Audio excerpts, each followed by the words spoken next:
Laissez mon travail sans prendre de risques. C'est un souhait que vous avez. Je vous donne 7 pistes importantes dans cette vidéo.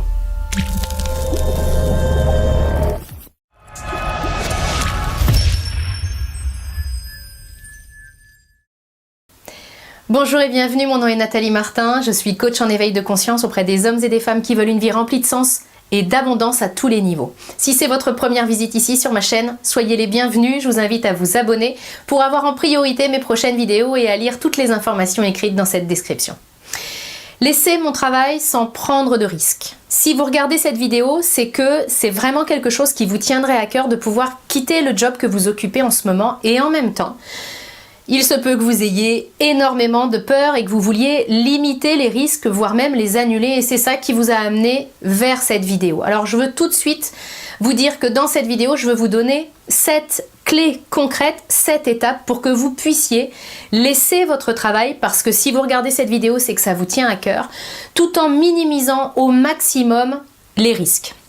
Avant toute chose, je veux vous dire que je vous comprends puisque j'ai moi-même été confrontée au fait de laisser mon travail. J'étais fonctionnaire pendant 15 ans et au bout de 15 ans, j'ai posé ma démission. Donc la question de savoir comment laisser mon travail sans prendre de risques, je peux vous dire que je me la suis posée énormément. Donc le premier conseil que je veux vous donner, c'est d'écrire noir sur blanc la raison qui fait que vous voulez quitter votre emploi actuel. Prenez le temps, mettez la vidéo sur pause, écrivez vos motivations. Qu'est-ce qui vous pousse à bouger? Pourquoi c'est important de faire ça? Parce que laisser votre travail, c'est quitter aussi certainement ce qui représente pour vous votre sécurité. Et ça fait peur, on va le voir dans la deuxième clé. Donc, comme ça fait peur, il faut que vous fassiez monter la motivation pour que vraiment vous sentiez que c'est vraiment une évidence pour vous que vous devez laisser votre travail et que ça vous coûte trop cher de rester. Donc, quelle est votre motivation? Pourquoi vous voulez laisser votre travail actuel? Qu'est-ce qu'il ne nourrit pas en vous ou qu'est-ce que vous voudriez nourrir ailleurs? Prenez le temps d'écrire en quelques lignes pourquoi vous voulez laisser votre travail. Deuxième point, prenez conscience que oui, vous avez une partie de vous qui veut laisser votre travail, mais vous avez aussi une autre partie de vous qui ne veut pas du tout quitter votre job. Cette partie-là de vous, c'est cette partie qui se sent en insécurité permanente, qui a peur de manquer. Il est certain que vous l'entendez beaucoup certainement en ce moment, à vous dire que vous allez manquer d'argent par exemple, que vous êtes vraiment en insécurité, que c'est complètement n'importe quoi ce que vous êtes en train de faire. Donc prenez simplement conscience du fait qu'en vous, il y a un duel en ce moment entre cette partie de vous qui vous dit vas-y, et à qui nous avons donné la parole dans le premier point, et puis une autre partie de vous qui ne veut pas du tout que vous bougiez. C'est important aussi de la mettre en lumière parce que souvent on pourrait se dire mais bon sang, pourquoi j'arrive pas à quitter mon job? Tout simplement parce que il y a une partie de moi qui trouve beaucoup plus rationnel et raisonnable de rester dans le job que j'ai aujourd'hui. Donc ça sert à rien de se taper dessus pour savoir pourquoi j'arrive pas à bouger. Il faut juste avoir de la conscience sur le duel qui est en train de se passer à l'intérieur de vous en ce moment. Le troisième point, très important, c'est tout de suite au départ de partir du principe que le risque zéro, ça n'existe pas. Vous allez voir par la suite dans les autres clés que je vais vous donner des conseils pour pouvoir sécuriser au maximum votre parcours, mais le risque zéro n'existe pas. Bien souvent, avant de bouger, on attend pour faire le grand saut d'avoir le parachute, la bouée de sauvetage, les brassards, la corde au cas où, et puis tout le staff technique en bas pour nous recevoir. C'est pas comme ça que la vie fonctionne.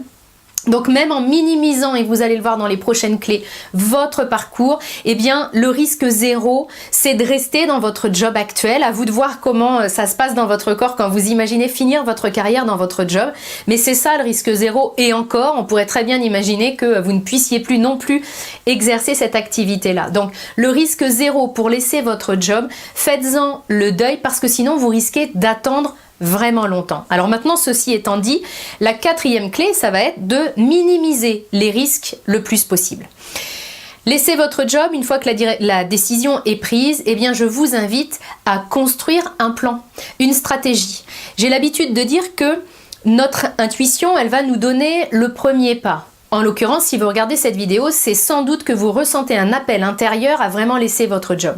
Maintenant que vous avez l'info, c'est nécessaire d'utiliser ce que vous avez entre les deux oreilles, donc votre cerveau, le côté plus rationnel, pour construire un plan pour pouvoir vous permettre d'avancer avec le maximum de sécurité, parce que la sécurité, c'est un besoin fondamental de l'être humain.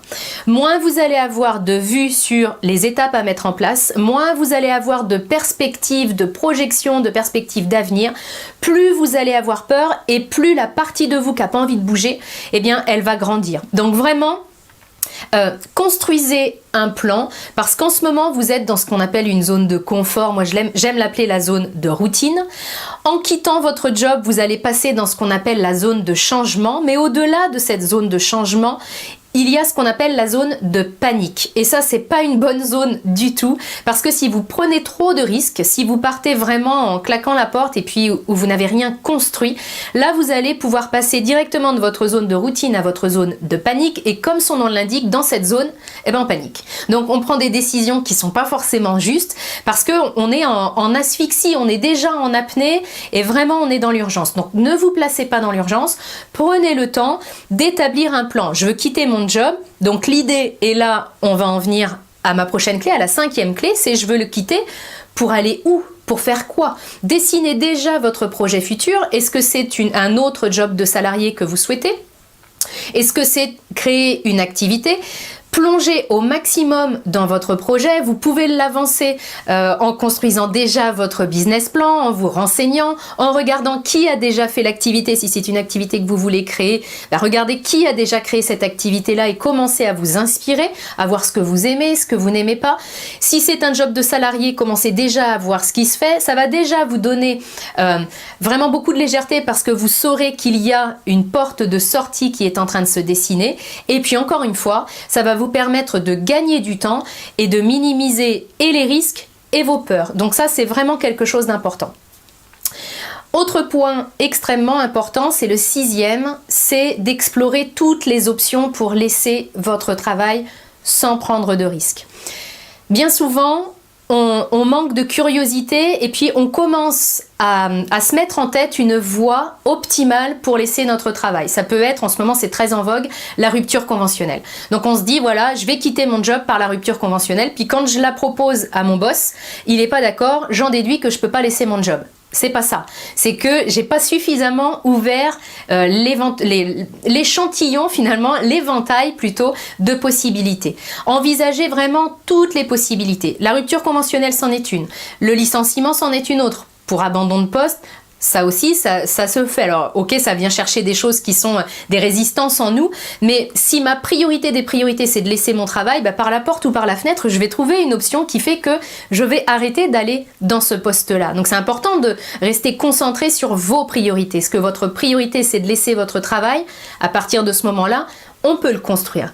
Donc, vraiment, explorer toutes les possibilités. Je vous fais un partage personnel sur ce sujet-là. Moi, quand j'étais, avant de laisser mon job à moi, c'était fonctionnaire. Donc, pour quitter la fonction publique, la voie la plus répandue, et vraiment, c'était monnaie courante, c'est la disponibilité. Je savais que la disponibilité, c'était pas une option pour moi, pour une raison toute simple, c'est que mon poste de fonctionnaire ne me convenait de toute façon plus. Donc, je ne voyais pas l'idée, pour ceux qui connaissent pas la disponibilité, c'est que j'arrête d'aller travailler, mon poste est gardé, je n'ai aucun revenu, mais je peux revenir si jamais ça se passe mal. Et moi, je partais du principe que revenir dans un truc qui me plaît pas, si jamais quelque chose qui me plaît se passe mal, je voyais pas l'intérêt. Donc, j'ai choisi de me renseigner davantage. Puis je vous fais un petit partage pour ceux qui sont dans la fonction publique. Et j'ai découvert qu'on pouvait quitter la fonction publique avec une indemnité. Alors, ne levez pas les cris en disant oh, c'est dégueulasse, les fonctionnaires ils peuvent quitter. Bah oui, parce qu'il n'y a pas d'ACEDIC. On ne cotise pas aux ACEDIC, donc ça veut dire qu'en indemnité chômage, il n'y a rien du tout. Donc l'indemnité couvre juste cette indemnité chômage. Quoi qu'il en soit, je m'aperçois, pour côtoyer énormément de fonctionnaires, que souvent, on ne sait pas que c'est une possibilité. Donc, ne vous enfermez pas, ça c'est le premier point. Explorez toutes les options et surtout, renseignez-vous à des sites, des organismes qui sont officiels. Pas de bruit de couloir. Notamment, moi j'avais entendu que non, de toute façon, je pouvais demander, mais j'aurais rien. J'ai demandé et j'ai eu quelque chose. Donc, ne vous contentez pas des bruits de couloir. On m'a dit que les ruptures conventionnelles, ça se faisait pas. On m'a dit que le licenciement pour faute grave, ça n'ouvrait pas à des ACEDIC.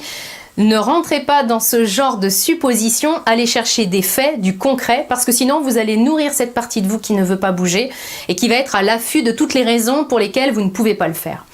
Enfin, dernier point, je vous invite à faire un inventaire de votre patrimoine. Alors c'est pas glamour, c'est assez pénible à faire, mais c'est hyper important pour vous sécuriser, pour savoir où vous allez. Faire un inventaire de son patrimoine, c'est quoi? C'est lister l'argent que vous avez de côté, c'est lister le patrimoine immobilier que vous avez de côté. En gros, c'est lister un peu le parachute. C'est vraiment se mettre à une table et puis se dire, si ma nouvelle activité, ça c'est surtout pour vous si vous voulez créer votre entreprise. Si vous voulez avoir un autre job de salarié, la problématique va pas forcément être la même. Mais si vous voulez créer votre activité, listez votre patrimoine pour que vous puissiez avoir une vue très claire de ce qui va se passer si jamais, dans le pire des cas, vous n'aviez aucun revenu. Si jamais, dans le pire des cas, vous n'aviez pas de revenu et que votre activité mettait du temps à se lancer, eh bien, combien de temps vous pouvez tenir sans générer aucun revenu? C'est hyper important de se poser cette question-là. Parfois, ça fait peur.